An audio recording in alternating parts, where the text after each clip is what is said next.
Shalom, saudara. Oke, sehat semua? Ya, saudara. Firman Tuhan sore hari ini adalah penyembahan Daniel. Ya, saudara terkasih, Daniel adalah satu tokoh yang sangat luar biasa dan tokoh yang benar-benar pendiriannya sangat kokoh dan kuat, bahkan pengabdiannya itu totalitas. Ya, saudara. Di Daniel pasal pertama, ayat yang ke-8, demikian firman Tuhan, Daniel berketetapan untuk tidak menajiskan dirinya dengan santapan raja dan dengan anggur yang biasa diminum raja. Dimintanyalah kepada pemimpin pegawai istana itu supaya ia tidak usah menajiskan dirinya. Saudara, kita semua tahu bahwa Daniel adalah keturunan Yahudi yang dimana menjadi tawanan Raja Babel, yaitu Nebukadnezar.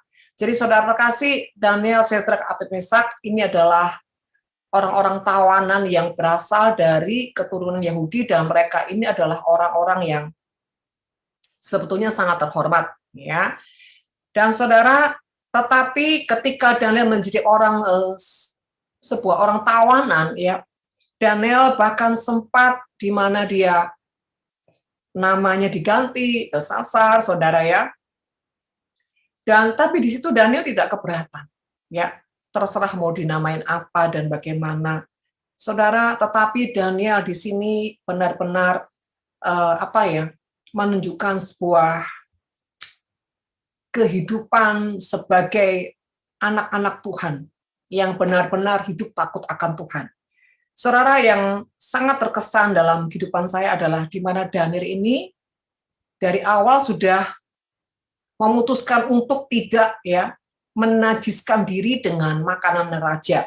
Saudara, kenapa Daniel punya keputusan untuk tidak menajiskan diri dengan santapan raja? Karena saudara, raja-raja Babel itu adalah bangsa yang menyembah berhala, ya. Jadi semua hidangan-hidangan raja itu juga dipersembahkan dengan dewa-dewa mereka.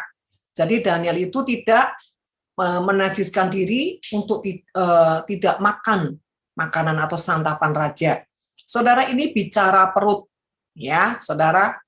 Bayangin, dia adalah orang tawanan dan dia harus masuk dalam pengasingan selama 3 tahun untuk dididik, bahkan didoktrin, bahkan diubah budayanya menjadi budaya mereka, orang-orang Babel, saudara, ya. Jadi benar-benar Daniel ini benar-benar mau dicuci otak, diubah semuanya, stylenya, saudara. Jadi singkat cerita, kalau kita lihat di firman Tuhan, ya, pergaulan lingkungan itu akan bisa mengubahkan kita. Tapi Daniel ini benar-benar orang yang sangat luar biasa. Ya, dia dibawa pada satu lingkungan yang berubah, bahkan diubah doktrinnya, budayanya, semua, bahkan sampai namanya itu diganti, saudara. Ya, saudara, nama ini punya makna yang sangat besar dan pengaruhnya juga luar biasa. Saudara, bahkan Daniel ini diberi nama yang ada unsur nama dewa. Ya, saudara, itu punya pengaruh yang sangat luar biasa, saudara. Tetapi kenapa Daniel ini, saudara, tidak bermasalah, bahkan tidak terpengaruh sedikit, ya. Daniel ini sampai ujungnya, ya, saudara, ketika dia ada bersama Raja Darius aja, waktu dia masuk ke Gua Singa itu sekitar 80 tahun. Tapi pada saat dia dibawa sebagai tawanan di Babel, saudara, itu masih usia remaja.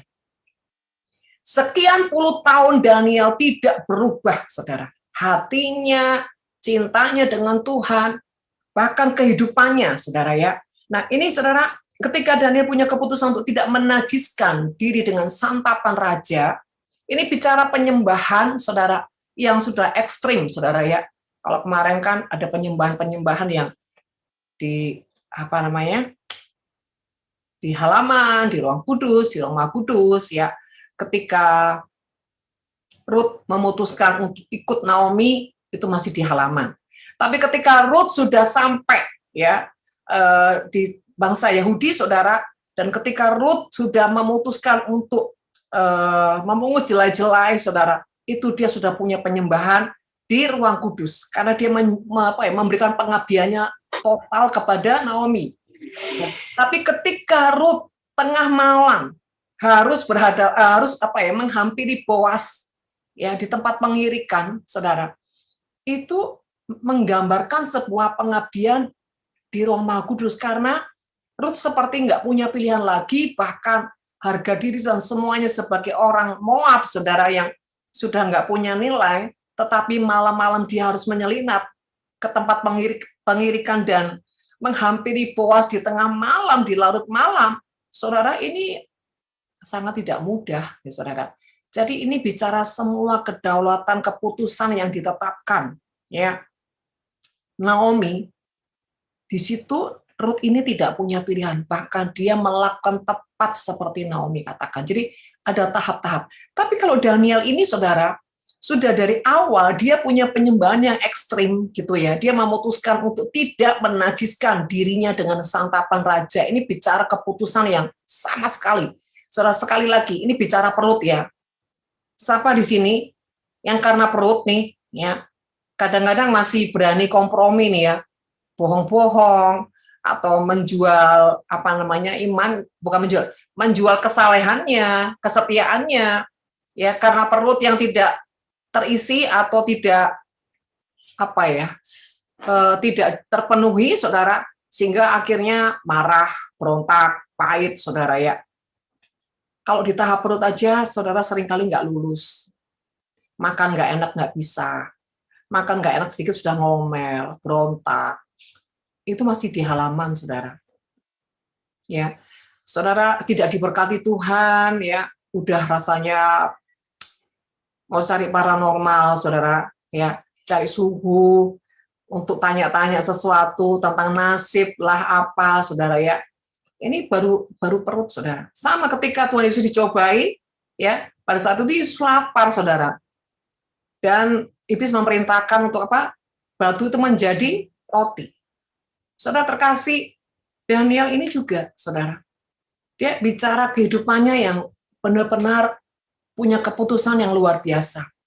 Artinya, saudara, kalau dagingnya aja di start awal dia udah persembahkan. Ini yang saya sangat takjub pada Daniel itu, ya, dari awal dia sudah mempersembahkan dagingnya, saudara, dengan tidak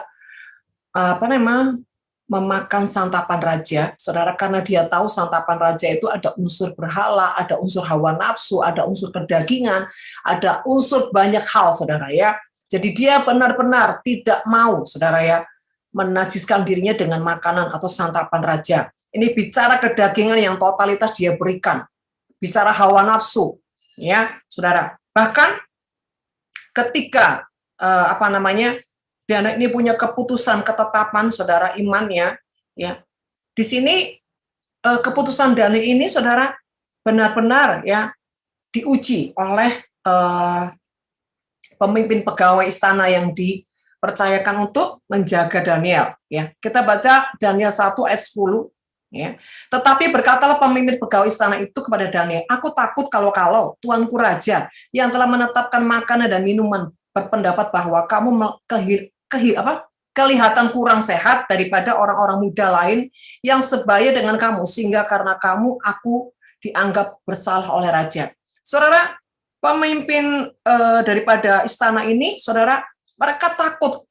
Karena apa? Kalau sampai nggak ngikutin aturan, konsekuensinya mereka bisa dibunuh nanti. Ya. Tetapi di sini Daniel, saudara, berani menyatakan sebuah keputusan, juga berani untuk diuji. Yang ayat 12 katakan, adakala percobaan dengan hamba-hambamu ini selama 10 hari, dan biarlah kami diberikan sayur untuk dimakan dan air untuk diminum. Ya. Jadi saudara, kadang-kadang ada orang yang punya keputusan, tapi setelah berjalan waktu mulai diuji, di situ mulai goyah, di situ mulai goncang. Contoh misalkan, ya, dalam kondisi yang sangat ada problem atau tekanan, ada orang-orang yang saya mulai ambil puasa lah Bu, ya, saudara, begitu mau ambil niat puasa, baru ada lihat makanan atau apa, diajak makan, saudara ya, udah mulai goyah nih imannya. Waduh, puasa ya, tapi ini kok makanan enak-enak banget ya, saudara ya. Tergoda imronnya, saudara ya. Atau lagi ke pesta, misalkan ada puasa Ester, ada puasa kalau Paskah ya, puasa misalkan sampai 40 hari. Dan sepanjang puasa itu ada aja orang pesta, ada aja. Jadi gimana ya Bu, saya tuh udah niat banget loh puasa untuk Paskah ini 40 hari, tapi gimana Bu? Tiap hari ada aja kiriman, ada aja pesta, jadi gimana gitu loh ya. Nah, saudara, ada orang yang tergoncang imannya. Ada juga orang-orang yang, Bu, saya mulai komitmen, mulai sekarang saya mau doa pagi, baca Alkitab. Nah, saudara, nanti berjalannya waktu 1-2 hari udah mulai kendor lah, ada aja alasannya ini dan itu, sehingga apa? Tidak bisa hidup dalam komitmennya. Ya, saudara, ini bicara komitmen nih. Ya, berapa banyak orang yang suka bernazar sama Tuhan, bahkan berani mengatakan apa aja, bersumpah apa aja, janji apapun, tapi janji tinggal janji, ya, saudara ya. Bulan madu tinggal mimpi, saudara ya, itu ya tik sondang, ya. Jadi saudara, banyak orang yang gampang sekali, ya, keluarin statement sama Tuhan, tapi berjalan waktu itu tidak teruji. Nah, di sini saudara, Daniel ini berani sampai dia diuji. Ayat 18, saya langsung skip aja. Setelah lewat waktu yang ditetapkan raja, bahwa mereka sekalian harus dibawa menghadap, maka dibawa mereka oleh pemimpin pegawai istana itu ke hadapan Nebukadnezar. Ayat 19, raja bercakap-cakap dengan mereka dan di antara mereka sekali itu tidak didapati yang setara dengan Daniel, Hanaya, Misael, dan Asaria. Maka bekerjalah mereka itu kepada raja. 20, dalam tiap-tiap hal yang memerlukan kebijaksanaan dan pengertian yang ditanyakan raja kepada mereka, didapati bahwa mereka itu 10 kali lebih cerdas daripada semua orang yang berilmu dan semua ahli jampi di seluruh kerajaannya. Saudara, ini bicara sebuah keputusan, sebuah komitmen ya. Ketika kita itu benar-benar tidak menajiskan hidup kita, ini bukan hanya bicara makanan secara jasmani, saudara, tapi ini juga bicara makanan-makanan di jiwa kita, kesukaan kita, ya.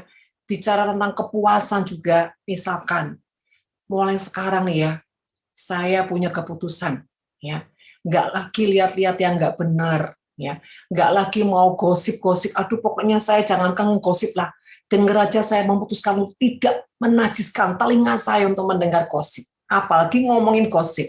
Ya, ada banyak hal tentang kenajisan di sini. Keputusan untuk menguduskan diri, ya saudara ya, bukan bicara masalah makanan, tetapi bagaimana makanan di jiwa, makanan di roh, bicara kompromi, kesenangan, kesukaan dunia, ya saudara, atau pergaulan dengan orang-orang yang sangat berdampak buruk, saudara. Kita tahu orang ini nggak benar, orang ini pengaruhnya jahat, pengaruhnya kotor, tapi saudara tidak punya kemampuan atau keputusan untuk apa? Menghindari, menjauhi orang-orang seperti ini. Bukan karena kita ini terlalu suci, tidak. Ya, saudara terkasih, pengertian di sini adalah menjaga kekudusan itu menjaga komitmen hidup benar di hadapan Tuhan. Nah, saudara, ini bicara orang yang menyembah di dalam ruang kudus Tuhan, benar-benar dia itu menjaga jubah kehidupannya, jubah kesalehannya. Di dalam kehidupannya ini, saudara, antara daging, jiwa, dan roh, dia benar-benar menjaganya. Ya, ketika dia tahu, ya misalkan film-film yang membawa dampak buruk, misalkan, Bu, apakah nonton bioskop itu dosa? Enggak juga sih, atau tergantung sih. Kalau saya memang semenjak saya kenal Tuhan, saya tidak memutuskan untuk tidak nonton bioskop. Ya, saudara, kenapa sih? Ya, saya punya pemahaman ya, saudara. Bioskop itu juga atmosfernya itu kan gelap, remang-remang gimana, dan banyak orang yang pasti nggak benar di sana. Spiritnya lah, saudara. Pertama itu spiritnya. Ya. Kedua, film-film ya. Kalau film-film action saya suka, kenapa? Itu memotivasi. Jadi kita ambil perjuangannya, pengabdiannya, kegigihannya, jadi sesuatu yang positif. Ya, saudara. Dulu saya tuh pernah suka lihat apa ya? Saya nggak suka lagu-lagunya sih, kayak film India ya. Klambinya legaye, klambinya legaye, sandalnya legaye. Saya nggak suka lagu, tapi saya suka itu cerita-ceritanya orang India itu kalau mengabdi, saudara. Waduh. Gak ada orang Kristen kayak begitu, saudara. Top. Ya. Orang India tuh yang saya suka itu pengabdiannya. Jadi saya kalau lihat film-film itu yang saya pelajari itu karakter pengabdiannya. Jujur saya ini justru banyak belajar dari karakter-karakter orang-orang India yang kalau sama Tuhannya, sama pengabdiannya, misalkan kalau dia istri, dia mengabdinya itu seperti apa, dia dengan mertua sama orang-orang lebih tua itu mengabdi sampai apa, saudara ya. Sampai kami ini ambil budayanya, ya, di Nafiri ini ambil budayanya. Jadi kalau orang-orang yang junior itu, kalau mereka misalkan mau pergi, mau apa, selalu saya budayakan, ayo minta blessing sama yang seniornya. Jadi yang junior-junior selalu minta blessing. Berkati saya. Ya cuman gini, Tuhan berkati. Jadi selalu minta tuduh, minta blessing. Coba lihat film India. Kalau mau pergi kan, selalu minta diberkati, minta perlindungan. Ya, saya ambil itunya. Ya, soalnya terkait sampai hari ini, itu menjadi budaya di tempat kami. Supaya apa sih? Secara psikis, yang junior itu harus menghormati yang senior. Yang senior juga harus menyayangi yang juniornya. Jadi selalu menimbulkan hati yang terus dibangun di dalam chemistry kasih dan saling menghormati. Jadi saya ambil itunya. Saudara, kita akan singkirkan tentang film India ya. Kita akan kembali ke topik pengabdian. Jadi supaya nggak tegang. Oke, saudara.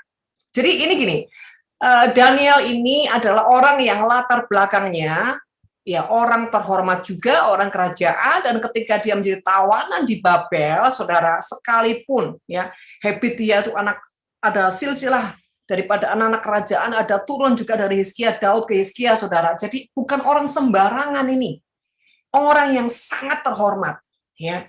Tapi ketika dia menjadi tawanan di Babel, saudara ya, dia tetap menjaga habitnya, budaya hidupnya, stylenya menjadi anak-anak apa? Anak-anak kerajaan. Nah, saudara, ketika kita sebagai anak-anak Tuhan, kita seringkali melupakan bahwa sebuah habit kita ini anak kerajaan surga.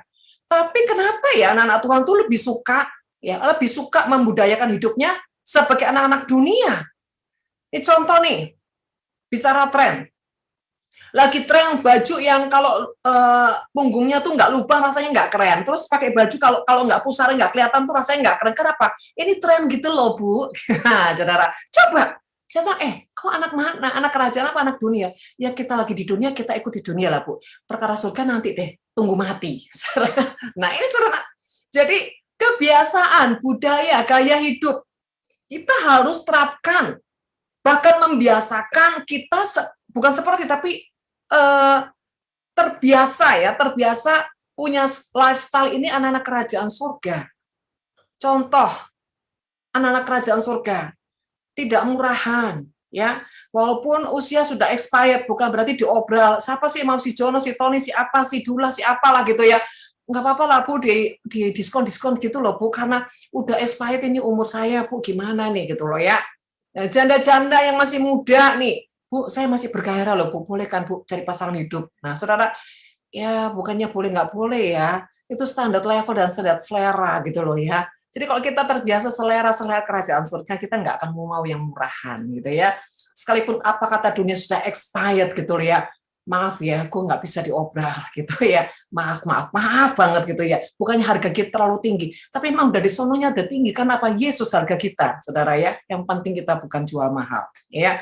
Juga jangan murahan gitu loh. Nah, saudara, ini cara-cara contoh dunia. Jadi kalau nggak ikut tren dunia, yang misalkan zaman dulu kalau misalkan tuh sepatunya satunya hilang gitu, ya pasti nggak kepake. Sekarang tuh malah sepatu yang satu model A, satu model B, tren gitu loh katanya gitu. Ini udah dunia gila, nah ya. Ada banyak hal yang semuanya dibolak-balik, saudara. Ya, anak-anak muda bahkan pergi ibadah, saudara ya, pakai you can see. Saya tuh nggak mau bayangin nih, kalau lagi dia menyembahku sembah kau Tuhan, itu kan bulu-bulu di bawah ketiak itu gimana? Itu mengganggu sekali. Sekalipun tidak ada bulu-bulunya, tapi secara etika mengganggu tetangga. Nah, ya saudara, banyak orang anak-anak Tuhan itu yang tidak punya etika di dalam beribadah. Ya, pergi gereja, rok mini, pakai hot pants. Ada yang pakai hot pants loh, saudara. Saya kira, saya bilang. Bukannya apa ya, kalau kita ini dalam hal yang kecil aja kita nggak bisa menghormati Tuhan. Ya, sampai saudara, kalau lagi bubaran gereja, saudara-saudara sepupu kita yang muslim-muslim tuh memperhatikannya tuh bingung, saudara ya.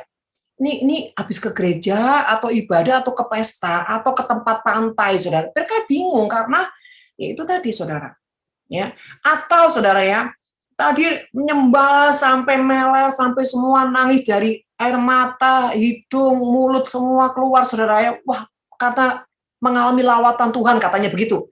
Tapi begitu di parkiran macet, udah nggak sabar, wah teriak-teriak, saudara. Ya, terus orang yang di luar Tuhan buka kaca, lihat, oh pakai blazer, pasti itu hamba Tuhan itu. Tapi saudara, ini ya intonasinya tuh kenceng banget, ya sampai berteriak-teriak, emosinya sampai sumbu pendek, nggak sabar. Padahal tadi baru nyembah. Ya, jadi ada banyak hal sampai dunia nggak bisa ngelihat dan tidak bisa membedakan mana anak Tuhan, mana anak dunia, mana setan, mana keturunannya setan, saudara ya. Karena tidak bisa menunjukkan identitas karakternya, lifestyle-nya, cara bicaranya. Nah, saudara ya. Jadi itu contoh-contoh. Jadi saudara kembali lagi, Daniel ini punya lifestyle yang benar-benar, saudara ya, ketika dia ada di negerinya, ketika dia dilemparkan di pembuangan, dia tidak merubah lifestyle-nya. Ya, ini bicara selera gaya hidup, budayanya tetap menunjukkan dia itu siapa. Ya, saudara yang terkasih, kita sebagai anak-anak Tuhan, jangan kita ini kelihatan rohani saja kalau lagi di gereja, di persekutuan. Tapi ketika di luar gereja, saudara, di pekerjaan, saudara, di pasar, di mall, di mana, sama sekali orang nggak lihat sama sekali. Ya, tanda-tanda kita sebagai anak Tuhan. Ya, nah saudara, ini bicara gaya hidup. Ya, kalau sampai ada orang tanya, maaf, ibu agama apa? Nah, berarti identitasmu itu ya inner beauty sebagai anak Tuhan tuh nggak kelihatan jelas, gitu. Tapi kalau sampai orang gini, oh orang Kristen ya, itu sudah gini, puji Tuhan, puji Tuhan. Ya. Tapi kalau sampai ada orang paling, ini Kristen apa anak setan ya, saudara ya, ini ngeri, saudara ya. Tapi sini Daniel, ya luar biasa. Yang pertama buat saya, ketika dia memutuskan untuk tidak menajiskan dirinya dengan makanan-makanan raja, santapan-santapan raja, itu membuat saya dah wow banget, keren, ya saudara ya. Nah, saudara ini bicara bukan hanya makan secara jasmani, tapi gaya hidup, pola hidup, saudara, sama sekali harus beda dengan orang dunia.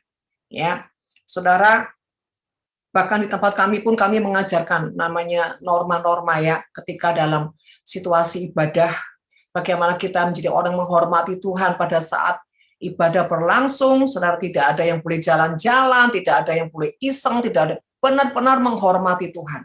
Bahkan ketika kita ya pelayanan keluar pun, saudara ya, selalu saya memudayakan ya, ingat kamu tuh hamba Tuhan, kamu tuh anak Tuhan, tunjukkan kamu anak Tuhan, ya tunjukkan bahwa kamu adalah hamba Tuhan. Artinya ketika kamu ada di rumah orang, ketika kamu pelayan di tempat luar, ya jangan sampai orang itu lagi nih, ya ampun, ini kok pelayanan kok seperti ini, misalkan ya, lagi nginep di rumah orang, saudara bangun tidur, ranjang tidak diberesin, kamar mandi kotor, ya kayak orang nggak tahu diri, saudara. Nah ini biarpun pelayanannya kayak apa luar biasa dahsyatnya ketika di mimbar, ketika di panggung KKR, saudara, tapi di luar itu jadi batu sandungan, ini ngeri, saudara, ngeri sekali. Ya, biarlah kita ini dimanapun, saudara, bahkan di pasar Kempeng bila perlu, saudara ya. Ada orang-orang itu, waduh kalau di gereja memberinya luar biasa, begitu di pasar, berapa ini? 10.000, nggak 2.000 ya? Saudara bisa syok. Aduh, Tuhan Yesus. Pelit kikirnya itu luar biasa, melebihi saudara, melebihi Roh Isabel, saudara, melebihi iblis, saudara ya. Tapi memberi di gereja, wah luar biasa. Begitu ke pasar, saudara ya, ikan 10.000 ditawar 2.000. Ya, bila perlu kadang-kadang nunggu udah jamnya, udah yang mau diskon-diskonan, saudara, baru ngantri di situ. Oh, nggak ke pasar, Bu. enggak, nanti tunggu jam 11. Biasanya kalau jam 11 itu kan itu ikan-ikan udah pada laku. Kita mau datang ke sana. Ya ampun, bukan jadi berkat tapi malah aduh, menjadi beban, Saudara ya. Hati-hati ya, kesalehan-kesalehan yang palsu harus bertobat ya. Bila perlu berapa Bu? 10.000. Ya udah deh Bu, 12.000. Kok lebih sih nggak apa-apa. Waduh Saudara ya. Gitu loh Saudara ya. Bukan kita mau sok-sok jadi center class, enggak. Ya, Saudara, kalau saya udah ke pasar, kalau saya ke pasar itu orang-orang bilang ini, wah, makanya nggak turun hujan atau makanya hari cerah katanya gitu. Mereka selalu, kok tumben ke pasar? Udah ke pasar, Saudara. Ini berapa? Nggak berani nawar, Saudara. Bukan sok-sokan sih, enggak sih. Ya, Saudara ya. Tapi gini loh, Saudara, gimana kita ini memotivasi orang, sama kita juga enggak aji mumpung, tapi kita juga jadi orang yang jadi benar, jadi teladan gitu misalkan. Yang tadinya orang tuh mahal banget kalau jual sama kita gitu ya. Kita selalu ngomong gini, enggak kemahalan Bu, enggak lah Ci, kalau sama cantiknya Cici enggak ada harganya ini katanya. Wah, suka ngerai-ngerai gitu. Saya udah tahu nih maksudnya udang dibalik witiau nih ya. Ya, Saudara. Jadi saya kalau ke pasar selalu beli-beli itu tanpa nawar gitu ya. Bahkan kalau orangnya udah kayak wajahnya seperti kates yang pepaya yang udah 5 tahun nggak laku, saya udah gitu ya. Udah kalau tanya harganya udah kayak mau marah takut nggak dibeli, Saudara. Itu malah saya tuh baik-baikin. Bu, ini berapa ya Bu? Gitu. Dan saya selalu kalau beli itu cari ke tempat yang sepi, Saudara. Kenapa? Berkatin, Saudara. Ya, jangan sampai kita ini nggak jadi berkat. Ya, tapi juga kita harus lihat juga jangan sampai barangnya busuk, Saudara ya. Saya selalu mencari orang-orang yang sepi, nggak ada orang berdua ini, saya selalu ke sana. Gitu ya. Saya selalu gini, misalkan saya belanja, saya beli, tapi saya udah lama nih nggak pernah ke pasar, nggak pernah injek pasar. Ini contoh aja, Saudara ya. Ketika saya beli itu, saya cari tempat-tempat yang di mana itu sepi, saya datengin, saya bilang, ini berapa ini Bu? Terus saya baru bilang, gimana Bu, rame ya? Ya segini lah Ci, sepertilah apa. Ayo belajar, ya nggak boleh bersungut-sungut, nggak boleh gini. Jadi sambil saya sentuh, saudara saya kadang-kadang saya peluk. Saudara, kadang-kadang merasa gini, udah tak potong aja harganya. Dipotong pun saya nggak mau, Saudara. Ya, terus bilang gini, sampai ini kok api ya, gitu Saudara ya. Tujuan saya bukan mau cari muka, orang saya udah punya muka. Tujuan supaya Yesus itu dimuliakan, gitu loh Saudara. Jadi kalau saya datang lagi, itu loh orang Kristen gitu. Jangan itu lagi, itu lagi.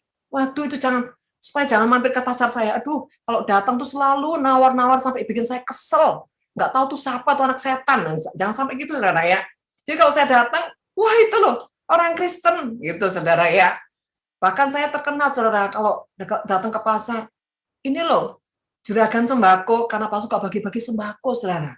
Ya. Jadi ini contoh ya. Sekali lagi, semua yang kita lakukan itu tulus, ya bukan karena kita cari muka, karena kita sudah punya muka, Saudara. Tapi tujuannya adalah supaya orang itu bisa melihat hidup kita, bisa melihat Yesus lewat hidup kita.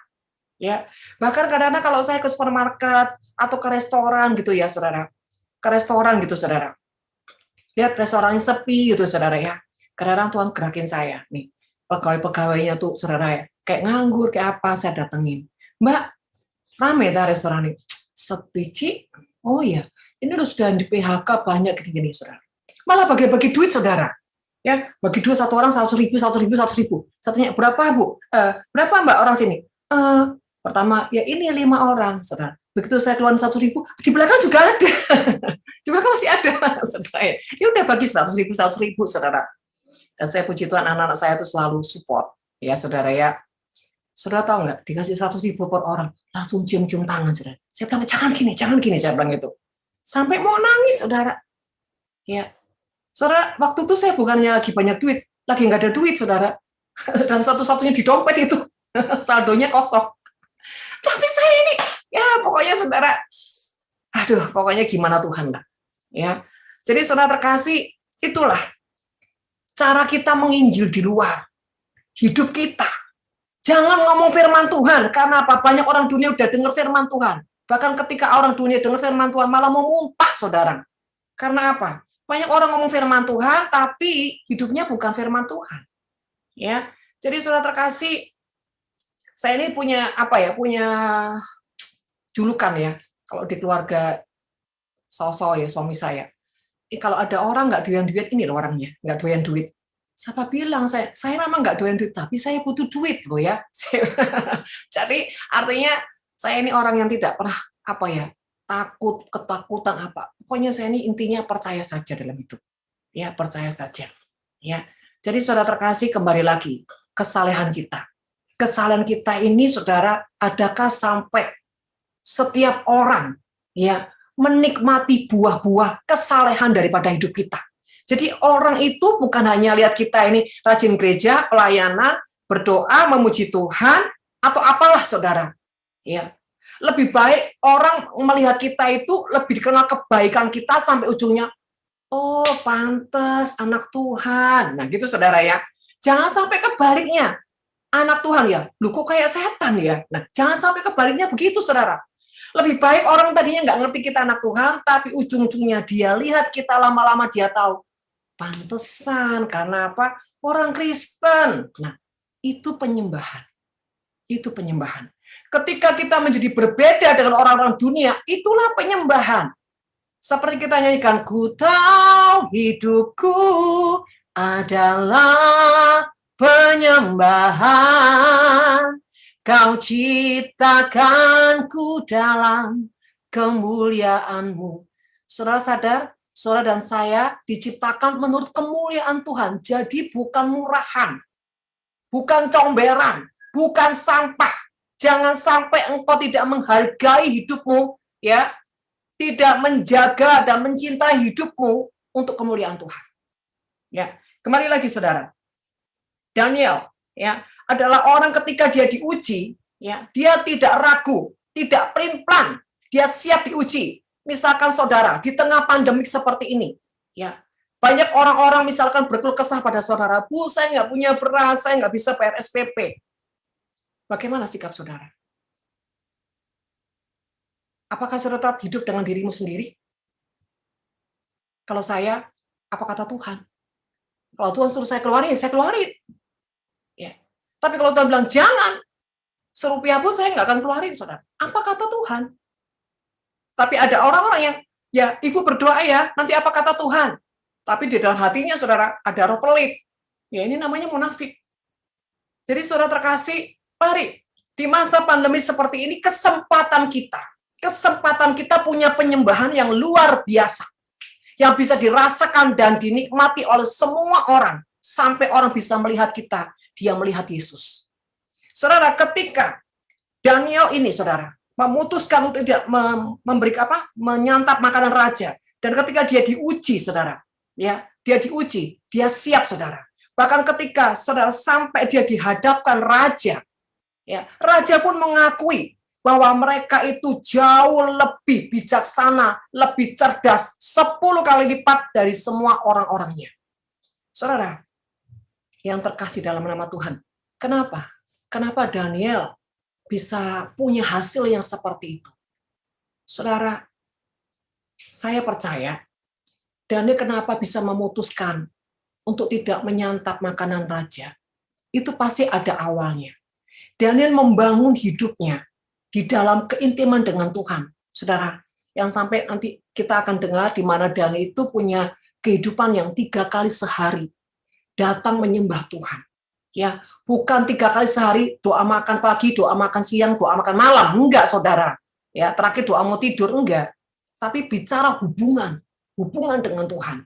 Saudara gini, kalau kita ya menjadi orang yang punya keputusan dalam hidup ini, saudara ya. Saya akan ceritakan perjalanan hidup saya aja ya. Ketika saya 17 tahun ya menerima Tuhan sebagai juru selamat, detik itu juga saya memutuskan hubungan saya tentang entertain, saudara ya. Saya putuskan untuk tidak ikut bela diri, saya putuskan untuk tidak nyanyi lagi, saudara. Putuskan untuk tidak show lagi dengan dunia, saudara. Saya memutuskan hidup saya benar-benar untuk Tuhan. Ya, entah kenapa dan memang tidak ada yang mengajari saya juga, tapi keputusan itu tiba-tiba keluar di hati saya. Tetapi saudara, itu terjadi, saya merenungkan gini, kenapa saya bisa punya keputusan seperti itu? Pertama, ya, karena saya menyadari bahwa Tuhan sudah menyelamatkan saya. Ya. Yang kedua, saya menyadari saya ini adalah orang yang mendapat anugerah yang sangat luar biasa. Karena saya merasa gini loh, saya juga nggak ngerti kenapa saya bisa punya kemampuan untuk memutuskan semuanya, dan itu saya percaya itu anugerah, dan saya tidak menyia-nyiakan anugerah. Saudara, dan detik itu juga saya memutuskan sekolah Alkitab. Ya. Setelah saya keluar dari sekolah Alkitab, saudara, saya menginjil ke jalan-jalan, saudara, ke bawah jembatan, saudara, tanpa ada yang mengajarin, tanpa ada yang memerintah, tapi hati saya. Nah, intinya begini, saudara. Kenapa Daniel punya seperti itu? Karena Daniel adalah orang yang tulus. Saudara, dalam kita mengiring Tuhan, kita harus punya ketulusan hati.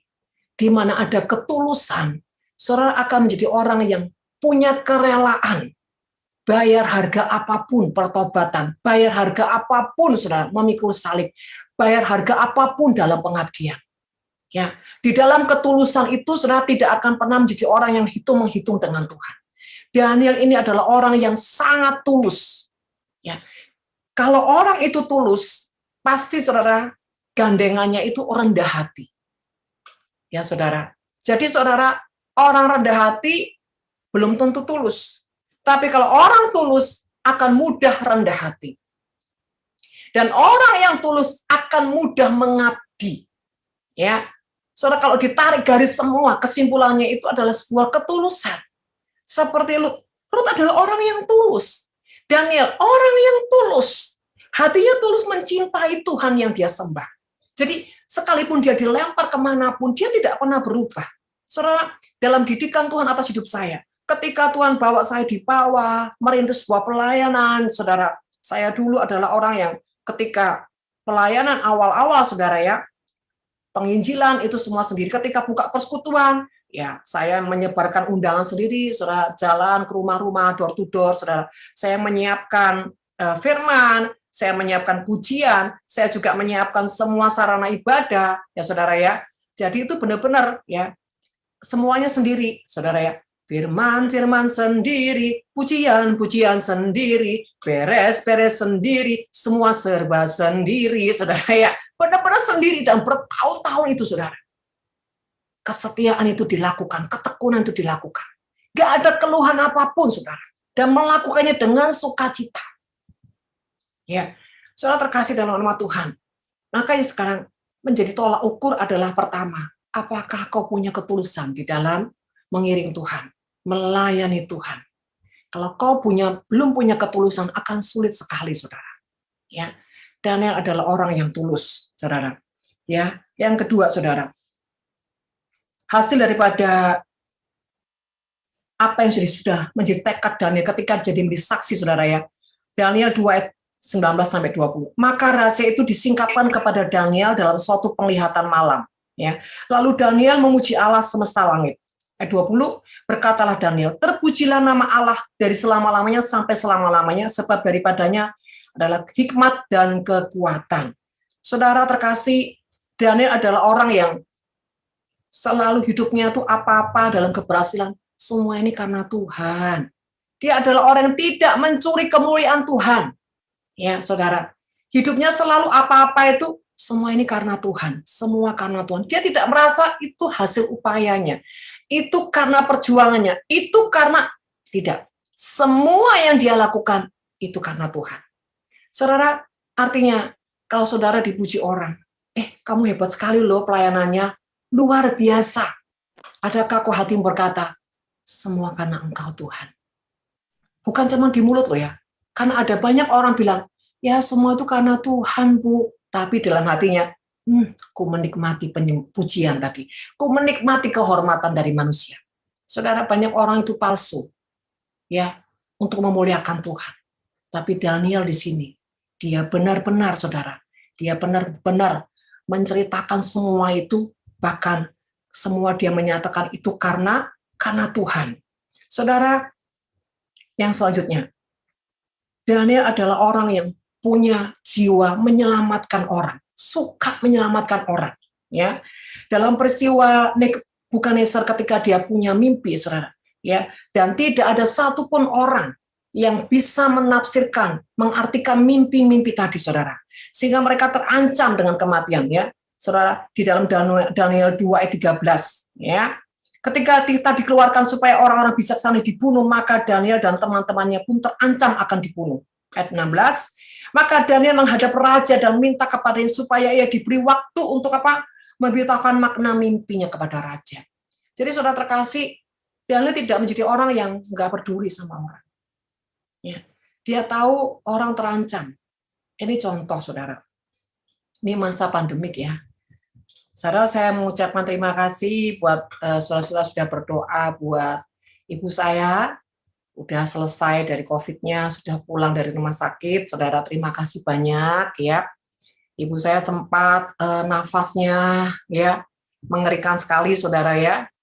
Sampai kami rasanya sudah di ujung tombak, sudah nggak tahu mau buat apa, ya. Tapi kemarin sudah pulang dari rumah sakit, kondisi sudah oke, sudah baik. Dan saudara, pada masa-masa seperti itu, ada orang membutuhkan oksigen, saudara, ya. Bahkan oksigen ini lagi susah di mana-mana. Ya, saya ini bersyukur banget, anak-anak saya ini juga orang-orang yang punya hati, punya inisiatif, sehingga mereka tuh bilang, Mami, ini pinjamkan si A ya, pinjamkan si B. Padahal kami juga lagi membutuhkan. Ya, saudara. Jadi, benar-benar ya, kami tidak mementingkan diri sendiri. Kami pinjamkan oksigen, apa yang kami bisa lakukan, kami lakukan. Kalau dengar ada orang karena COVID aja, kita langsung, begitu dengar, kita langsung kirim obat, kita langsung kirim apa yang menjadi kebutuhannya dia. Sudah nggak mikir-mikir lagi, saudara. Yang penting apa? Bagaimana dia diselamatkan, bagaimana dia disembuhkan, bagaimana dia, saudara, diluputkan dari COVID. Saudara, benar-benar. Ya. Dan saya bersama anak saya itu semua kerjasama.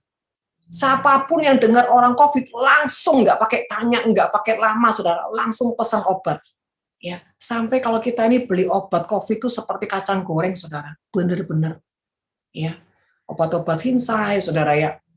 Kita tuh sampai bikin stok kalau ada orang-orang yang butuh. Nah, ini saudara, ini menyelamatkan namanya. Bahkan kalau ada orang-orang yang minta didoain, saudara.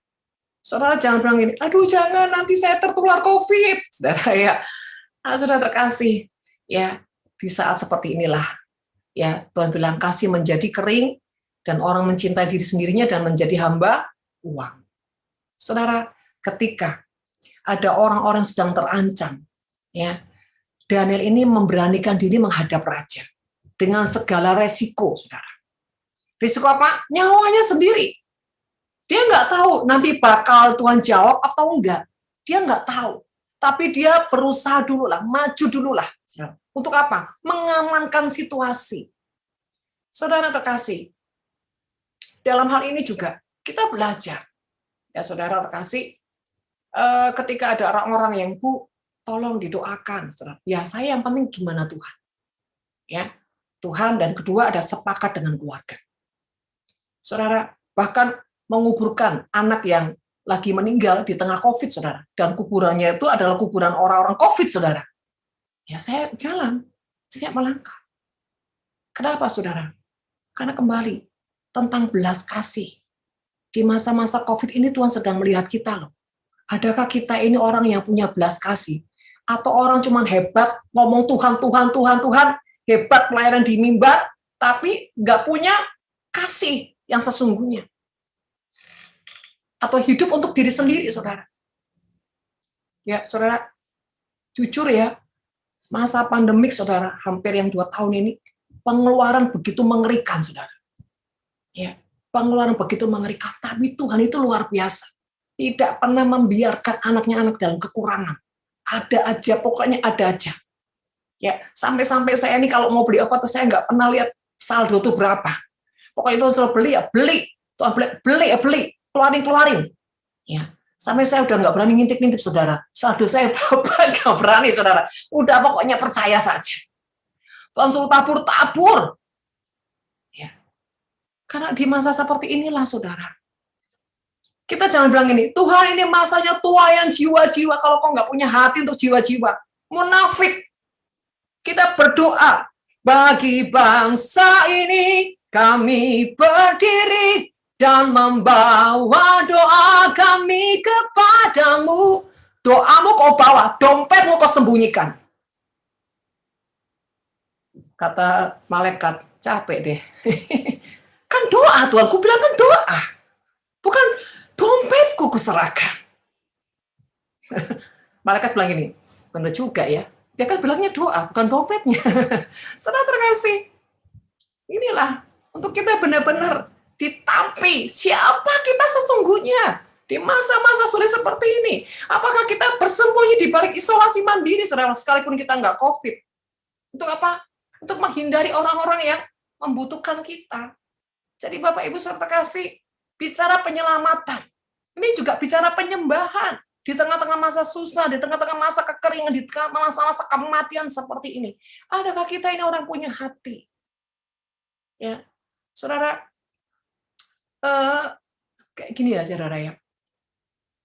Ketika Tuhan suruh perintahkan kepada saya, pagi doa pagi, siang worship, nanti malam masih kalau nggak ada program lain penyembahan. Jadi sampai anak saya bilang gini, pagi hari nyembah, siang hari nyembah, sore dan malam hari. Kata anak saya gini, Tuhan nggak bosan sama kalau kita terus datang terus. Saya terkasih sampai saya mikirnya gini, Tuhan, bukannya nggak mau Tuhan. Apa orang-orang itu nggak bosan Tuhan? Waduh, pindah lagi gitu ya. Saudara terkasih, Tuhan bilang ini, ayo beri penghiburan, kekuatan, ajak mereka nyembah di siang hari, ajak mereka itu terus mencari hadiratku. Saudara, kadang-kadang sampai suara saya ini habis, karena apa? Nanti di luar itu konseling saudara, telepon ya. Jadi kalau saudara lihat handphone saya ini ada ratusan yang setting, kadang-kadang sampai kelewat-kelewat nggak kebaca saudara ya. Ya, apalagi kalau udah orang curhatnya kayak koran, saudara, saya belum baca udah pusing saudara ya. Tapi itu salah satu bentuk wujud penyembahan, penyelamat, atau kasih, saudara. Di mana kita punya peduli, ya saudara. Nah, hari-hari ini, mari, jangan kita hanya punya penyembahan-penyembahan kosong, tapi terlebih, ya, kehidupan kita sampai bisa menyentuh orang lain, sampai jadi berkat pada orang lain, sekalipun mungkin kita tidak bertatapan secara fisik. Saudara, mungkin bisa lewat udara, mungkin bisa lewat apapun. Sudahkah kita punya atau melakukan penyembahan seperti itu, saudara? Yang bahkan bisa dikata habis-habisan. Bukan cuma duit, saudara. Secara tenaga, secara energi, semua itu seperti sudah kesedot habis, saudara. Ya, sampai saya sudah nggak tahu saya ini kadang-kadang sudah makan apa belum, jam tidur saya. Kadang-kadang saya juga berjaga-jaga sih, saudara ya. Artinya jangan sampai saya kurang istirahat, atau lupa makan ya karena terlalu banyak ngurusin orang, banyak ngurusin jiwa-jiwa. Ya, bahkan bukan hanya sekedar untuk ini contoh ya. Ketika orang bilang, "Bu, tolong saya doain ini kenapa saya gini-gini." Nah, saudara, saya ini tipikal hamba Tuhan yang ketika orang minta doa, saya bukan gini. Oke, saya doain. Enggak, saya selalu bongkar dulu akarnya ini apa. Ya. Kenapa kamu seperti ini? Cari dulu permasalahannya apa, akarnya apa. Nah, saudara satu kali diajak saya berdebat. Artinya gini, saya tahu maksudnya dia. Udahlah Bu, doain aja. Gak usah banyak-banyak tanya, gak usah bongkar-bongkar. Saya ngomong gini sama dia. Kalau saya nggak sayang kamu, saya mau tinggal gampangnya aja. Saya tinggal, kamu mau doain apa? Tinggal saya doain, selesai. Tapi karena saya mengasihi kamu, saya nggak mau kamu bodoh, makanya saya ajak kamu bongkar akar permasalahan ini, kenapa kamu jatuh terus. Nah ini kan saudara perlu waktu, energi, ya saudara ya. Perlu juga menanti-nantikan Tuhan. Ini kan nggak gampang, saudara.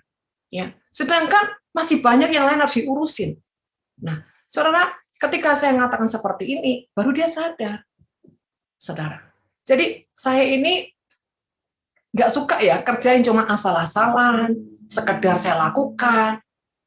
Saya nggak suka seperti itu. Walaupun saya tahu efeknya nanti energi saya lebih habis, waktu saya habis. Ya, bahkan pulsa bila perlu, saudara ya. Karena kalau dia lagi telepon, nggak keangkat, saya telepon balik. Ya. Tapi buat saya, itu sebuah tanggung jawab, dan itu buat saya sebuah penyembahan yang kita bawa kepada Tuhan. Nah, saudara terkasih dalam nama Tuhan, ada banyak hal penyembahan-penyembahan, itu bukan cuma nyanyian, pujian, penyembahan secara lagu, tidak. Tapi kehidupan kita, yang kita persembahkan, pedulinya kita, bahkan energi kita, diserap begitu banyak untuk apa? Kepedulian pada jiwa-jiwa.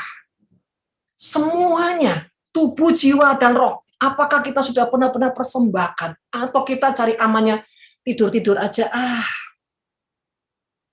Seperti apa, saudara? Mari saudara terkasih dalam nama Tuhan Yesus.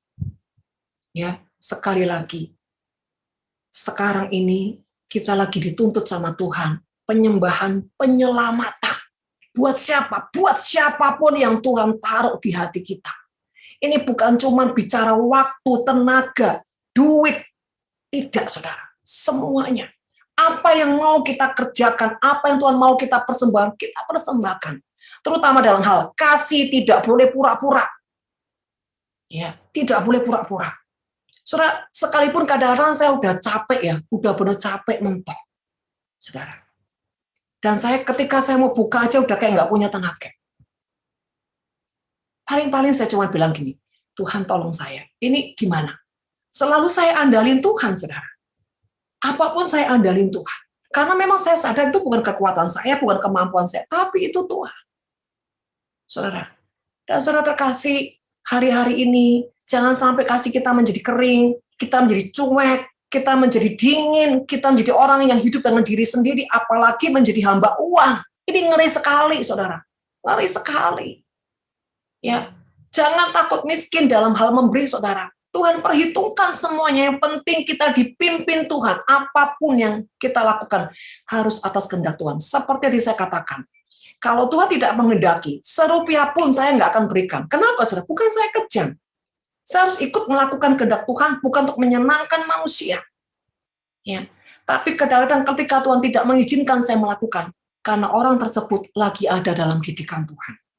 Lagi ada dalam pelatihannya Tuhan, sehingga saya tidak boleh ya campur tangan dalam hal ini, kecuali mendoakan.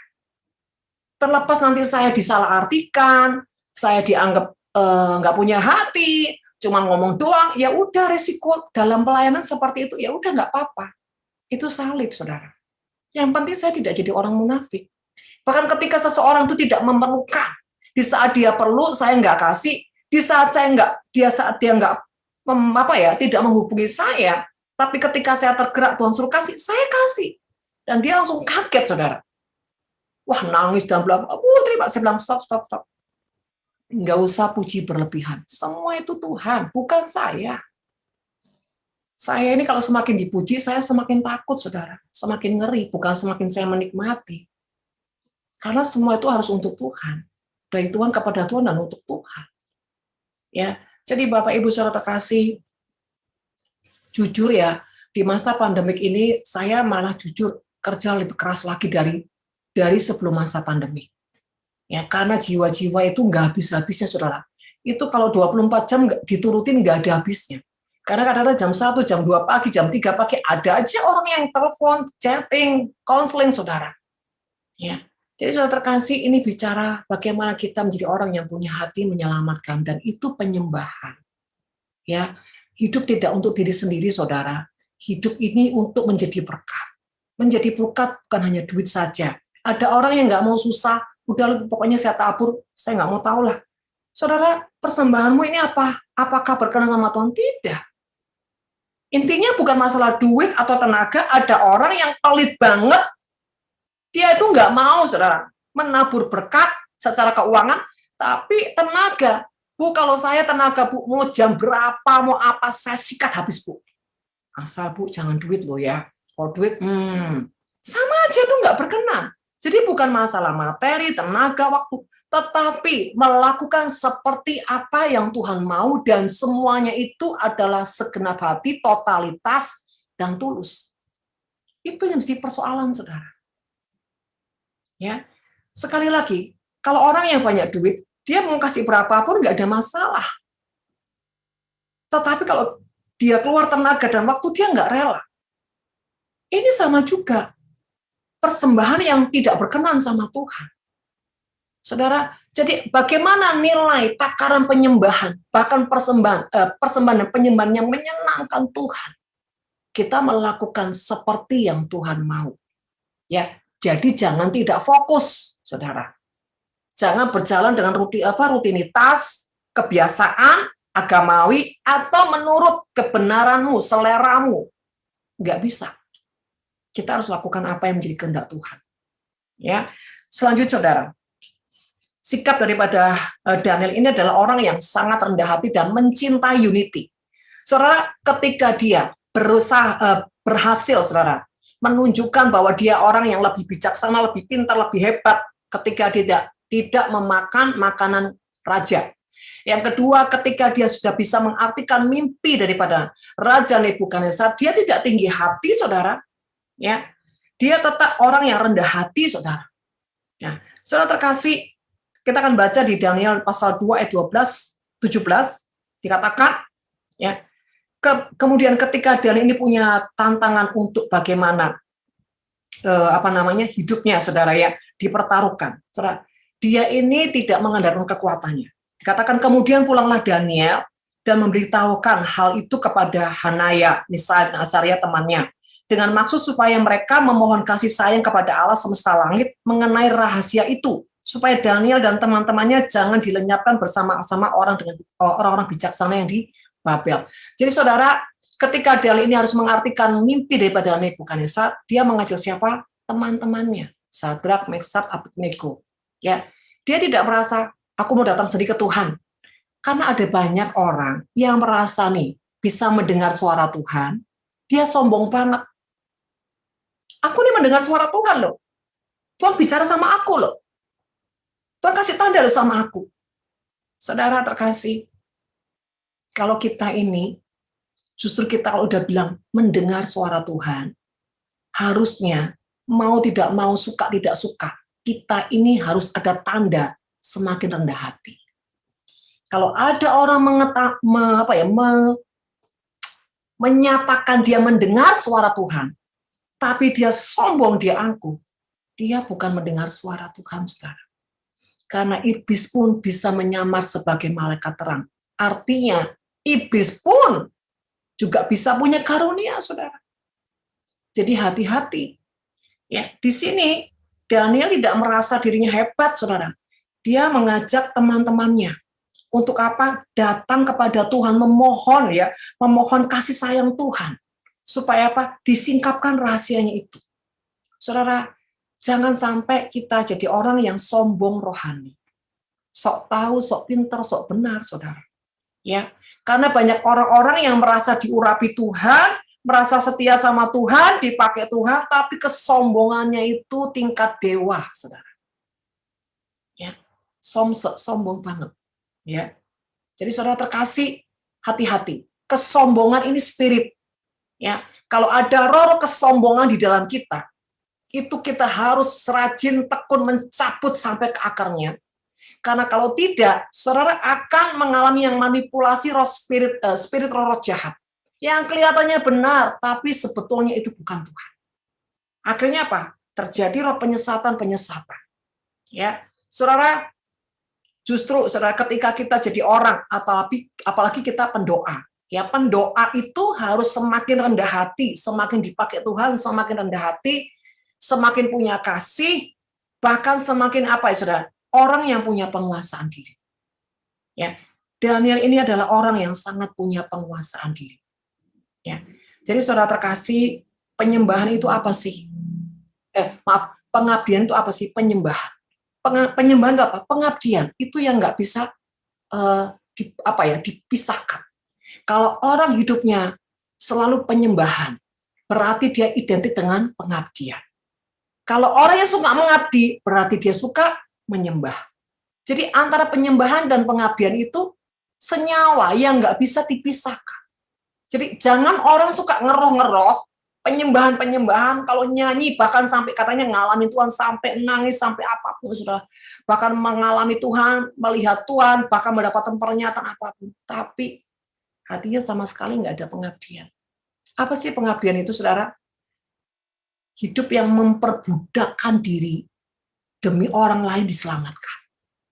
Itu namanya pengabdian.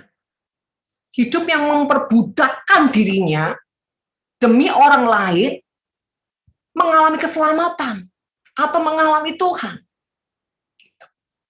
Jadi kalau penyembahan pengabdian kita belum sampai memperbudakkan diri kita, itu namanya bukan pengabdian, itu namanya bukan penyembahan. Saudara. Ya. Jadi saudara terkasih, bicara penyembahan Daniel ini ya saudara, dari masa remaja sampai akhir hidupnya. Saya melihat cerita Daniel ini sama sekali saudara ya. Ibarat kain putih dari awal sampai akhir ini kain putih semua. Bicara apa saudara? Kualitas yang di dalamnya ini sangat luar biasa. Sekalipun dia itu ada menjadi sebagai orang tawanan yang bukan berada di bangsanya, tetapi dimanapun Tuhan taruh Daniel menjadi orang yang sangat peduli, bahkan berdoa bagi bangsa di mana Tuhan menempatkan hidupnya.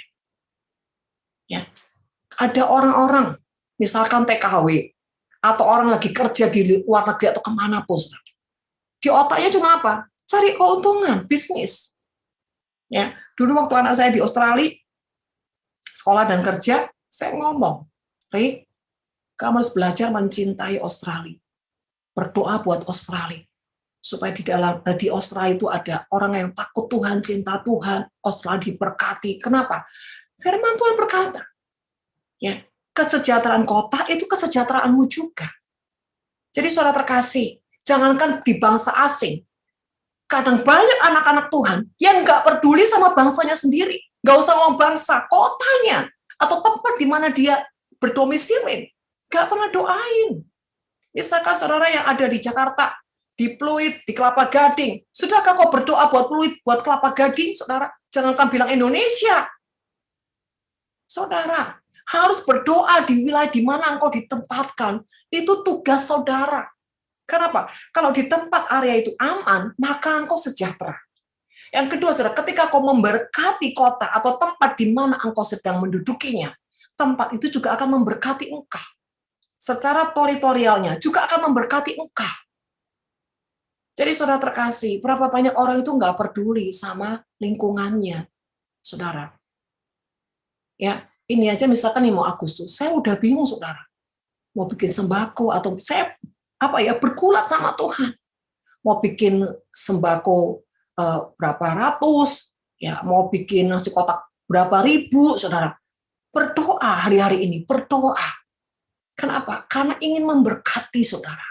Setiap momen-momen seperti ini ya Agustus. Jadi gini, kita sebagai bangsa Indonesia ya, jangan sampai kemerdekaan ini hanya menjadi slogan. Kenapa sih sampai hari ini Indonesia ini kemerdekaannya semu? Kelihatannya merdeka, tetapi sebetulnya kalau mau secara jujur, Indonesia masih kuat dengan kutuk, saudara. Masih sangat terlalu kuat dengan kutuk. Kenapa? Buktinya santet masih berjalan. Okultisme masih berjalan. Sekalipun anak-anak Tuhan di pulau-pulau sudah Kristen, tetapi budaya ritualnya tetap jalan. Gereja jalan, ritualnya juga jalan. Di pulau-pulau tertentu, bahkan di Jawa, Kristen tapi masih ikut apa? Budayanya. Nah ini kenapa? Ini yang mengakibatkan Indonesia tidak merdeka yang sesungguhnya. Dan tidak banyak orang yang peduli, saudara. Yang penting apa? Gue aman, gue nikmat, gue makmur. Saudara, marilah punya hati. Ya, mulai dari lingkunganmu, kotamu, bangsamu. Saudara, orang-orang yang diangkat Tuhan tinggi itu adalah orang-orang yang sangat punya hati. Ya, jangan saudara hidup untuk diri sendiri. Kalau kau ingin kotamu memberkati engkau, berkati dulu saudara kotamu. Pekerjaan juga seperti itu. Kalau kau ingin pekerjaanmu memberkati engkau, berkati juga pekerjaanmu. Tempat di mana kau bekerja, berkati. Bukan supaya apa? Supaya dia menghasilkan uang. Tidak, saudara. Artinya lingkunganmu, pegawaimu, ya saudara ya, lingkunganmu berkati. Ya, saudara. Saudara terkasih, pada satu kali, anak saya buka bengkel. Beberapa hari sepi gitu, saudara. Tiba-tiba saya tergerak, bagi-bagi nasi. Nah, saudara, entah gimana anak-anak saya tuh punya ide, udah deh, bagi di depan bengkel aja. Sejak saat itu, saudara, bengkel itu diberkati. Ya. Di mana tempat, di mana kau memberkati, engkau akan diberkati. Saudara, sekali lagi, jadilah orang-orang yang punya penyembahan bukan cuma nyanyian, tapi kehidupanmu. Kehidupanmu ini penyembahan yang bisa dinikmati, dihembus, saudara. Ya, dinikmati, dihirup orang lain. Kebaikanmu bahkan, saudara, istilahnya gini, sampai tulang-tulangmu ya itu dapat dapat julukan tulang putih, artinya bukan orang Batak, saudara ya. Artinya bahwa engkau tuh hidup benar, engkau tuh murni, engkau tuh baik banget gitu loh. Ya, saudara terkasih, mari. Yang penting itu bukan karena kita mau pamrih, motivasi, tidak, karena memang sudah sepatutnya, sewajarnya, seharusnya kita anak-anak Tuhan, kehidupan kita tuh harus ya berbuahkan kebaikan. Saudara, kalau engkau seperti itu, budayakan ya hidupmu tuh berbuahkan kebaikan. Percayalah, engkau tidak akan mengalami kekurangan. Percayalah. Bahkan firman Tuhan berkata, anak cucu orang benar tidak akan meminta-minta, bahkan memiutangi tanpa dia berhutang loh, saudara. Mari, saudara. Kita itu jangan cuma Mazmur 91 nih ya. Jangan cuma menjadi statement atau, oh saya percaya Mazmur 91, tapi kenyataannya nggak terjadi. Nah gimana mau terjadi? Saudara tidak tinggal dalam naungan Maha Tinggal, tidak duduk, tidak stay di situ, tidak ada dalam hadirat Tuhan. Artinya hadirat itu apa? Kebenaran Tuhan. Orang-orang hidup dalam kebenaran Tuhan, kebenaran firman-Nya, otomatis nggak usah diminta, dia akan dilindungi Tuhan. Ya, jadi Bapak Ibu Saudara terkasih, nanti kita akan masih menjalani masa 2 tahun lagi nih ya, masa yang mengerikan, saudara ya, sampai 2023. Ya, ini peperangan roh belum selesai.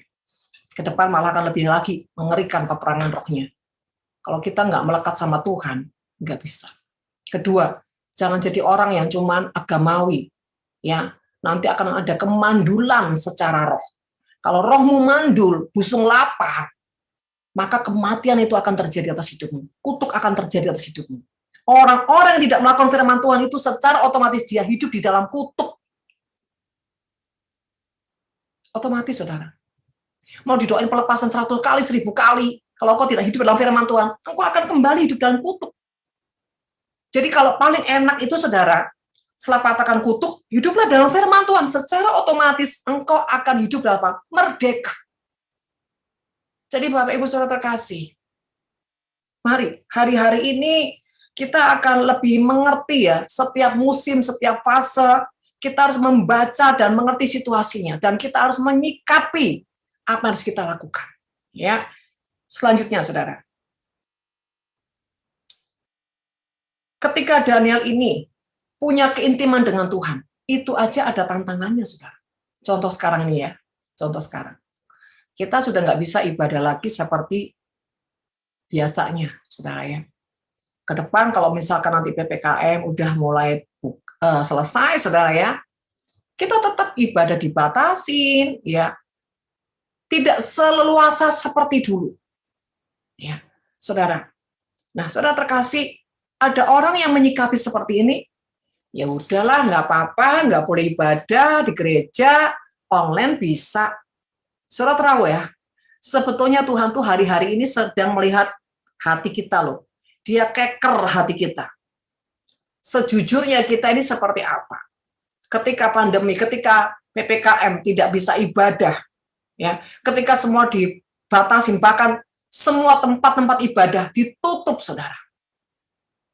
Kita jadi orang yang easygoing, nggak peduli, kebetulan, atau udahlah, online juga bisa.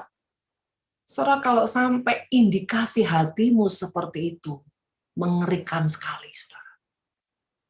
Mengerikan sekali. Itu tandanya apa? Di rohmu kosong hati akan Tuhan. Seharusnya kita prihatin loh, ya, dengan adanya ibadah online, ya saudara ya. Bukannya Bu bersyukur Bu masih bisa ibadah, ya tergantung saudara. Kalau hak kita dalam ibadah sudah dikekang, secara roh sudah diikat, saudara, sudah dibelenggu, sudah dibungkus seperti mumi. Ini rohnya loh, saudara. Jiwanya parah, saudara. Ya, jadi Bapak Ibu Saudara terkasih, harusnya kita tuh berdoa. berdoa, Tuhan, pulihkan bangsa kami. Bangkitkan gereja Tuhan, supaya bersatu, unity, berdoa, mengerang di hadapan Tuhan. Saudara, banyak orang juga mengerang sih, tapi untuk terjun ke lapangan nggak punya keberanian. Bahkan bukan nggak punya keberanian, nggak peduli, saudara. Yang penting saya sudah bersyafaat, Bu. Saudara terkasih, mari ya hari-hari ini, Tuhan itu butuh realita di jiwa kita, di roh kita. Bukan cuma nyanyian, tapi kehidupan yang akan terus menjadi penyembahan yang sampai dipersembahkan. Penyembahan yang sampai dipersembahkan. Jangan terbalik, saudara. Kalau cuma persembahan, belum sampai ke tingkat penyembahan, itu cuma sedekah. Tapi kalau penyembahan sampai dipersembahkan, itu bicara bobot yang di dalam kita. Semua tubuh, jiwa, roh kita. Jangankan duit kita. Semuanya, energi kita, jiwa, roh kita dipersembahkan. Ya, kepada yang Tuhan mau kita lakukan. Jadi Bapak Ibu Saudara terkasih, sekali lagi, Daniel itu sampai mengalami periode 5 raja. Ya, dari yang Nebukadnezar, terus sampai ke Darius, Saudara. Itu sampai 5 raja. Tapi dia itu dalam setiap periode tidak pernah berubah hatinya. Dari remaja sampai pada Raja Darius itu umur 80 tahun ya. Ketika dia ada di Gua Singa itu 80 tahun. Tidak berubah. Bahkan semakin hatinya itu seperti Yesus. Jadi Bapak Ibu Saudara kasih, penyembahan. Ya, penyembahan itu artinya apa sih? Kita itu dengan kesadaran memberikan hidup ini, mematikan daging, bukan cuma mematikan daging, tapi apa yang saya bisa buat ya Tuhan? Apa yang saya bisa berikan Tuhan? Untuk Tuhan, untuk jiwa-jiwa apa? Bahkan ketika nggak ada, Tuhan, nangis. Bukan ketika nggak ada, ya udah. Kalau ada ya aku kasih, kalau nggak ada, mau apa Bu? Nggak ada kok. Tapi ketika nggak ada, apakah kita menangis, menjerit, mengerang sama Tuhan? Itu yang Tuhan mau loh dalam diri kita. Punya beban, saudara. Apakah saudara sudah sampai tahap itu? Kalau belum sampai tahap itu, saudara nggak akan bisa masuk ke ruang kudus, kurang maha kudus Tuhan. Itu ketika kita nggak ada pun, saudara, kita akan minta sama Tuhan pagi, siang, malam, Tuhan, tolong berkati saya, untuk saya jadi berkat, untuk saya begini. Minta, saudara, sama Tuhan. Dan ketika saudara ya, ini istilahnya ada dalam ruang sidang ilahi, ya. Apa? Jadi ruang sidang ilahi itu gini, saudara. Satu permohonan, proposal yang kita minta ke Tuhan, dan di situ ada Tuhan, ada malaikat, ada iblis, ada kita. Nah, di situ saudara, semua yang kita minta itu harus menjadi pertimbangan yang dasar dan landasannya itu kuat. Nah, contoh, kalau kita, saudara ya, ingin menolong si A ini hidupnya mungkin ya lagi nggak bagus, atau orang yang di luar Tuhan, atau orang yang jahat, katakanlah seperti itu, saudara. Dan iblis punya dasar-dasar untuk gimana Tuhan tidak boleh menolong dia. Karena apa? Perbuatannya jahat, bahkan dia adalah menghujat Tuhan. Mungkin bakar gereja, karena seperti itu. Iblis akan berargumen, nggak bisa Tuhan, dia tuh punya kesalahan begini-gini. Nah, sedangkan proposal saya, permintaan saya di hadapan Tuhan, selalu apa? Tuhan, belas kasih-Mu. Bukankah jiwa itu berharga di mata-Mu, Tuhan? Dia orang berdosa, dia memang orang jahat. Tapi dia tidak mengerti Tuhan, apa yang dia lakukan. Saudara, ketika saya bisa punya dasar-dasar yang kuat untuk saya bawa kepada Tuhan, maka Tuhan akan meluluskan permohonan saya tadi. Sehingga apa? Membuat iblis apa? Tidak punya kekuatan untuk apa? Berargumen lagi. Atau minta satu berkat, misalkan saya rindu bikin sembako 500.000, saudara ya. Tuhan berkati saya. Alasannya apa, nak? Supaya begini, kalau saya punya dasar yang kuat, saya bisa minta ke Tuhan dengan merendahkan diri, bahkan membuat saya habis-habisan energi saya secara hati. Itu yang membuat Tuhan masuk. Dan saya sering melakukan itu. Pengen banget. Bahkan ketika tidak bisa menolong seseorang, hati saya ini hancur. Nangis. sampai ke tahap itu. Saudara terkasih, ketika saya dengar di Papua, anak-anak ini lagi terpapar COVID. Di situ hancur hati, saudara. Dan saya terus minta sama Tuhan, belas kasih, kemurahan, apapun, saudara. Ya. Bahkan kalau bisa datang ke sana, melihat mereka sendiri seperti apa. Ini, saudara. Sampai harus yang tahap ke sini. Sehingga itu dikatakan, ya, Yesus di dalam aku di dalam Yesus. Menyatu. Hati kita bukan kita lagi, tapi hatinya Tuhan yang penuh belas kasih. Begitu saya dengar, ya, mereka kena COVID, waduh, saudara, hancur hati. Mereka ini guru-guru, mereka ini ada murid-murid, saudara. Ya, mungkin ada sekitar 100 orang di situ, saudara. Dan saya tuh Tuhan, pengen lari aja ke sana, saudara. Itu hutan, saudara. Di tengah hutan mereka itu ada. Jadi Bapak Ibu Saudara terkasih, hari-hari ini lagi masa penampian. Kalau engkau tidak punya bobot, engkau akan terlempar, Bapak Ibu. Engkau akan terlempar, engkau nggak akan bertahan menghadapi situasi yang ada. Engkau bisa mati karena COVID, bisa mati karena keadaan, saudara. Bahkan bisa mati rohmu meninggalkan Tuhan, engkau menjual Tuhan dengan imanmu, saudara. Saudara kasih, mari hari-hari ini kita mau membangun manusia roh kita lewat penyembahan, bukan cuma nyanyian, bukan cuma lagu, tapi kehidupan yang menyembah sampai dipersembahkan. Sampai tidak ada lagi akunya, semuanya adalah untuk Tuhan. Ya, bahkan kasih kita tidak pura-pura, saudara. Saudara terkasih dalam nama Tuhan. Kesalahan Daniel, ya, yang menimbulkan belas kasih Raja Darius. Saudara, kita kalau baca di Daniel pasal 6 ayat 14 sampai 15, ya. Ketika Daniel ini, saudara, ya, ada satu keputusan di mana orang-orang yang iri dengan Daniel, ya, ingin menjerat Daniel, saudara. Supaya apa? Supaya Daniel ini, saudara, dijatuhkan.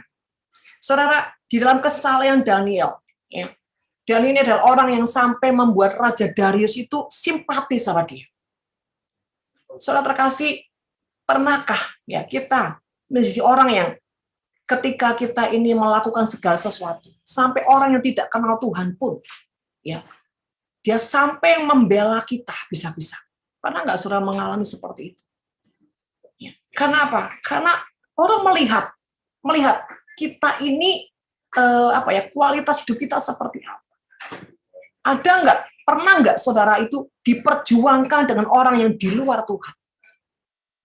Daniel adalah orang yang diperjuangkan, ya, oleh Raja Darius. Ya, ketika Daniel ini masuk ke gua singa, saudara, ya, kita akan baca. Daniel 6 ayat 18. Ya.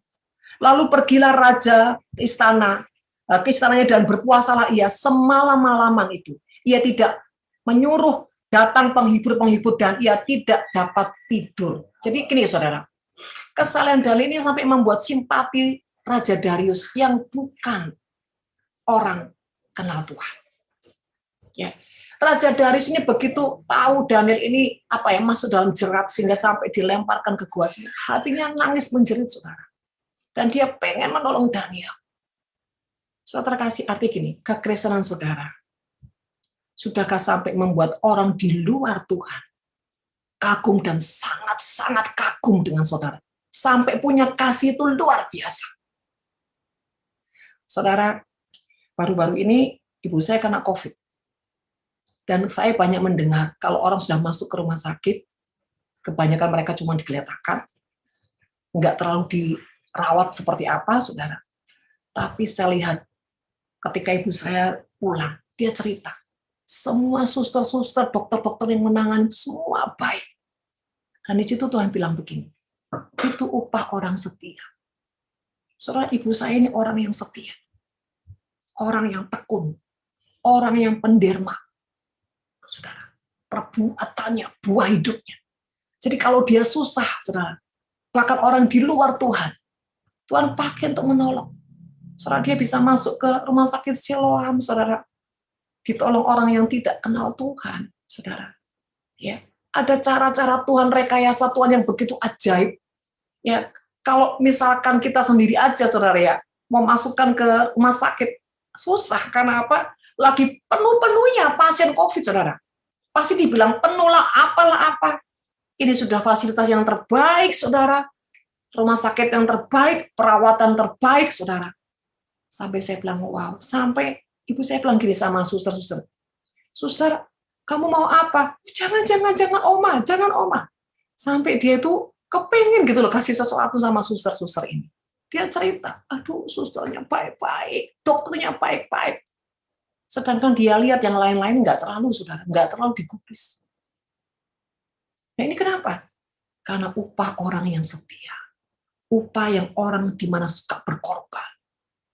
Ya, ibu saya orang yang kadang-kadang sampai nggak memikirkan diri sendiri, saudara.